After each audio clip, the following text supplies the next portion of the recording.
People in the South Towns have been busy digging out from the latest blast of snow. And News 4's Rachel Monjovi continues our team coverage tonight. She's live outside New Era Field. Rachel? Yeah, Don, people all across Western New York have already started the cleanup process. Here at New Era Field, people are digging out the stadium. They put a call out for shovelers early this morning. But for people who live in Boston and East Aurora, they have been digging out all day long. Another day in paradise in Western New York.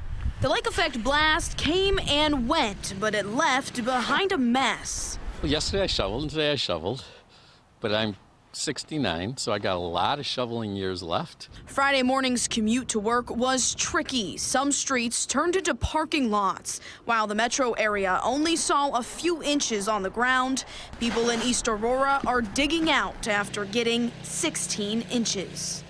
Maybe a few inches too many right here. You know, I could have taken a foot instead of a foot and a half. Restaurant owner Mike Martinez says he welcomes the snow. His business thrives on it. In East Aurora, it's a big walk-around town, so when people get done shoveling their driveways and cleaning up their yards, they come out, they walk around, and they visit us, and we get a nice little bump in business. As the cleanup process continues, Western New Yorkers have different predictions for this year's winter season. Brace ourselves because we're going to probably get more. It's going to be a heavy snow winter, and we're going to enjoy every flake of it.